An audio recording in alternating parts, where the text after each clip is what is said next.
दोस्तों, द्वापर युग में पांडवों यानी युधिष्ठिर, भीम, अर्जुन, नकुल और सहदेव को अपने पिता का मांस खाना पड़ा था। सुनने में भले ही आपको आश्चर्यजनक लगे, लेकिन पौराणिक कथा के अनुसार पांडव भाइयों द्वारा अपने मृत पिता के मांस को खाना पड़ा था। इसकी वजह जानकर आप हैरान रह जाएंगे। कथा के मुताबिक पांचों पांडवों युधिष्ठिर, भीम, अर्जुन, नकुल और सहदेव के पिता पांडु थे। पांचों पांडवों का जन्म महाराजा पांडु के वीर्य से नहीं हुआ था। दरअसल एक ऋषि ने पांडु को श्राप दिया था कि अगर वो किसी भी स्त्री से शारीरिक संबंध बनाएंगे तो उसी क्षण उनकी मौत हो जाएगी। वैसे तो उनकी दो रानियां थीं, कुंती और माद्री।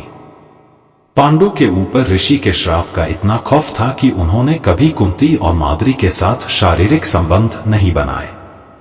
राजा पांडु की कोई भी संतान न थी, जिसके कारण राजा पांडु काफी परेशान रहने लगे। अपने इस श्राप के कारण राजा पांडु इतने दुखी रहने लगे कि उन्हें अपने महल के सुख भी काटने को आते। जिसके बाद राजा पांडु अपनी पत्नी कुंती और माद्री के साथ सारा राजपाट छोड़कर वन में चले गए। राजा पांडु अब ब्रह्मचर्य जीवन व्यतीत करने लगे और उन्हें ये बात अंदर से खाने लगी कि अब उनका वंश आगे कभी नहीं बढ़ पाएगा। अपने पति को हर समय परेशान देख माता कुंती को ऋषि दुर्वासा द्वारा दिए गए उस वरदान का ध्यान आया, जिससे वह किसी भी देवता का आवाहन कर संतान प्राप्ति का वरदान मांग सकती थी। ये बात जैसे ही उन्होंने राजा पांडु को बताई तो वह बेहद खुश हो गए। जिसके बाद उन्होंने रानी कुंती से इस वरदान को इस्तेमाल कर संतान प्राप्ति की इच्छा जताई और कुंती ने देवताओं का आवाहन कर युधिष्ठिर, भीम और अर्जुन को संतान के रूप में प्राप्त किया। इसके बाद कुंती ने माद्री को भी इस मंत्र का ज्ञान दिया, जिसके बाद माद्री ने नकुल और सहदेव को प्राप्त किया। अब राजा पांडु को संतानों की प्राप्ति तो हो गई थी, मगर वो उनके वीर्य से पैदा हुई संतानें नहीं थी, जिसके कारण पांडु पुत्रों के अंदर पांडु का ज्ञान, कौशल और बुद्धिमता नहीं थी। अब राजा पांडु मन ही मन इस बात का अफसोस जताते कि कैसे वह अपने सभी गुण अपने पुत्रों को दे। इसी के चलते पांडु ने अपनी मृत्यु से पहले एक ऐसा वरदान मांगा जिससे उनके पुत्रों के भीतर उनके गुण आ जाए। ये वरदान था कि उनकी मृत्यु के बाद उनके बच्चे उनके शरीर का मांस मिल बांट कर खा ले, जिससे कि उनके गुण और उनका ज्ञान उनके बच्चों में चला जाए। जिसके बाद पांडु ने अपने बच्चों के सामने अपनी आखिरी इच्छा जाहिर की कि उनके मरने के बाद वह सभी उनके मांस का सेवन कर ले, ताकि उनकी संतानों के अंदर पांडु के गुण आ सके।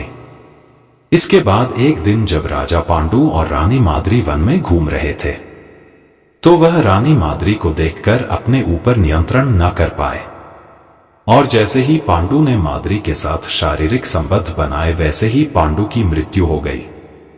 तो महाराज पांडु की बात का मान रखते हुए युधिष्ठिर, भीम, अर्जुन, नकुल और सहदेव ने अपने मृत पिता के शरीर का मांस खाया था। दूसरी कथा के अनुसार मृत पिता पांडु का मांस तो भाइयों ने मिलकर ही खाया था, लेकिन इसका सबसे बड़ा हिस्सा सहदेव ने खाया था। एक और मान्यता के अनुसार कहा जाता है कि अपने पिता की आज्ञा का पालन करते हुए सभी भाइयों ने नहीं, केवल सहदेव ने ही अपने मृत पिता का मांस खाया। सहदेव ने अपने पिता के मस्तिष्क के 3 टुकड़े किए। जैसे ही उन्होंने पहला टुकड़ा खाया, उन्हें भूत का ज्ञान हुआ। दूसरा टुकड़ा खाते ही उन्हें वर्तमान का ज्ञान और तीसरे टुकड़े पर उन्हें भविष्य का ज्ञान हो गया। इसलिए ही कहा जाता है कि पांचों पांडवों में सबसे ज्यादा ज्ञानी सहदेव ही थे। इसी वजह से महाभारत के युद्ध का नतीजा सहदेव ने पहले ही जान लिया था। तब भगवान कृष्ण ने सहदेव को यह श्राप दे दिया कि अगर उन्होंने युद्ध में होने वाली कोई भी बात किसी से बताई तो उनकी मृत्यु हो जाएगी।